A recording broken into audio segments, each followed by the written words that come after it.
श्री गुरुभ्यो नमः श्री महागणाधिपतये नमः श्री सरस्वती नमः भक्तुलारा వాల్మీకి మహర్షి రచించిన శ్రీమద్ రామాయణం యథాతథంగా చెప్పుకున్నాం. ప్రతి శ్లోకానికి అర్థం.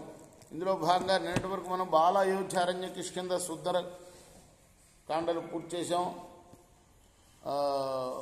యుద్ధకాండలో కూడాను 86 సర్గలు చెప్పుకున్నాం. ఈ రోజున 87వ సర్గ చెప్పుకునే ముందు వాల్మీకి మహర్షిని ప్రార్థన చేసుకుందాం.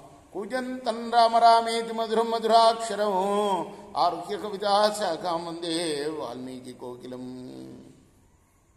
సమర్థ సద్గురు సాయినాథ్ మహారాజ్ की जय.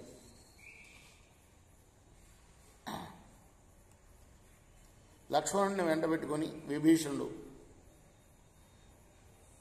సమీపంలో ఉన్న ఒక వనానికి తీసుకుపోయాడు. ఇంద్రజిత్తు హోమం చేస్తున్న ప్రదేశాన్ని చూపించాడు. అక్కడ భయంకరమైన మర్రి చెట్టుని లక్ష్మణుడు చూశాడు.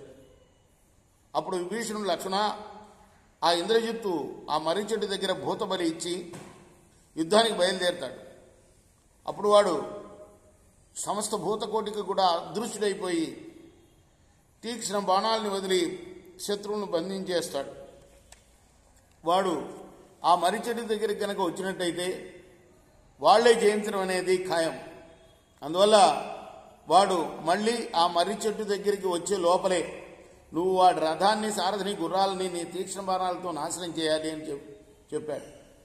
అలాగే నేను చెప్పి లక్ష్మణుడు తన విచిత్రమైన ధనస్సును మోగిస్తూ అక్కడ నిల్చున్నాడు. అగ్నిహోత్రంలాగా ధగధగలాడుతున్న రథం మీద కవచం తొడుక్కున్న ఆ ధనుర్ధరుడు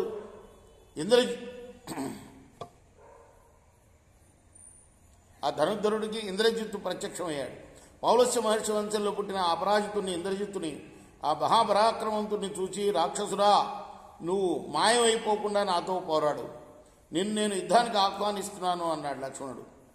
అప్పుడు ఇంద్రజిత్తు లక్ష్మణుడి వెంటన్న విభీషణుని చూసి, ఓ రాక్షసురా, నువ్వు ఈ లంకాపట్నంలో పుట్టి పెరిగావు. నా తండ్రికి నువ్వు సాక్షాత్తు తమ్ముడివి, నాకు పినతండ్రివి. నేను నీ పిల్లవాణ్ణి. నువ్వు నాకు ఎందుకు ద్రోహం తలపెట్టావు? నీకు బంధుత్వం లేదు, నీకు స్నేహం లేదు, నీకు జాతి లేదు, సౌరభావం లేదు, కులాభిమానం లేదు. నువ్వు ధర్మదూషణుడివి. ఓ దుర్బుద్ధి, నువ్వు స్వజనాన్ని వదిలిపెట్టి పరులకు భృత్యుడు అయిపోయావు. అందువల్ల నిన్ను చూస్తే దుఃఖం వస్తుంది. సత్పురుషులు నిందించే పని చేశావు. నీ బుద్ధి బుగ్గైపోయింది. స్వజన సంవాసం ఎక్కడ, నీచ పరాశ్రయం ఎక్కడ? ఈ రెండింటి తారతమ్యం నీకు తెలీదు. పరులు గుణవంతులైనప్పటికీ కూడా స్వజనులు గుణవంతులు కాకపోయినప్పటికీ నిన్ను స్వజనులతో ఉండటమే శ్రేయస్కరం.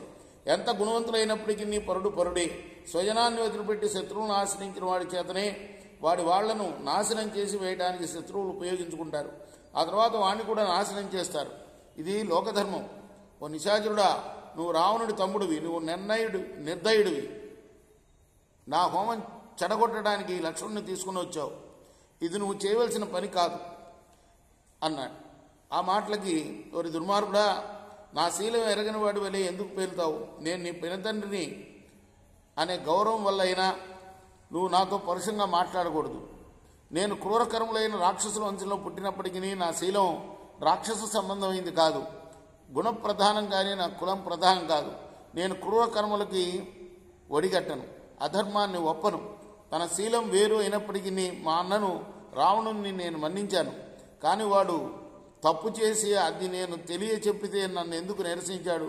ధర్మాన్ని జారవిడిచి పాపకర్యం నిశ్చయించుకున్న వాడిని చేతికి చుట్టుకున్న పామును వదిలించుకునేటట్టే వదిలించుకోవాలి. ధర్మలోపం చేసిన వాడిని వదిలిపెడితేనే సుఖపడటానికి వీలు ఉంటుంది. పరద్రవ్యాపహరణం, పరదార పరిగ్రహం, జీవహింస, దురాచారం వీటికి పాల్పడేవాడిని తగలిపడిపోతున్న ఇంటిని వదిలిపెట్టిపోయేటట్టుగా వదిలిపోవాలి. పరధనాపహరణం, పరదారా పరిగ్రహం, స్నేహితులు నమ్మకపోవడం ఎంతవాడినైనా సరే నాశనం చేసి వేస్తాయి. గర్వం, కోపం, బద్ధవైరం, ఇతరుల మేరు ఓర్చుకోకపోవడం, ఈ దోషాలు జీవితాన్ని, ఐశ్వర్యాన్ని నాశనం చేస్తాయి. ఈ దోషగుణాలన్నీ కూడా మేఘాలు పర్వతాన్ని ఆవరించినట్టుగా మీ తండ్రి అని మా అన్నను ఆవరించాయి. అందువల్లనే నేను మా అన్నను వదిలిపెట్టాను. ఇక ఈ లంకాపట్నం ఉండదు, నువ్వు కూడా ఉండవు, నీ తండ్రి కూడా ఉండడు. నువ్వు గర్విష్ఠువి, దుష్టబుద్ధివి, ఏమి తెలియని మూర్ఖుడివి, కాలపాశ బద్ధుడు కాబోతున్నావు. ఇంకా ఏమేమి నన్ను అనవలని అనుకున్నావో అన్నీ అన్ను వింటారు. నీకు దుఃఖ సమయం సంప్రాప్తం కాబోతుంది. నువ్వు ఇక నికుంభిళ దేవతాలయానికి పోయేది లేదు. రామలక్ష్మణులను తిరస్కరించిన నువ్వు బ్రతికి ఉండడం ఉత్తది. యుద్ధరంగంలో ఈ లక్ష్మణుడితో పోరాడి చచ్చి యమలోకానికి పోతావు. అక్కడ యమదూతలు ఆజ్ఞాపించే పనులన్నీ చేస్తూ ఉండు. ఇప్పుడు నీ బలమంతా చూపించు, సర్వాయుధాలు వదిలిపెట్టు. లక్ష్మణుడు వదిలే బాణాలకు నువ్వు నీ సైన్యం బ్రతికి ఉండటం కల్లా అని చెప్పాడు.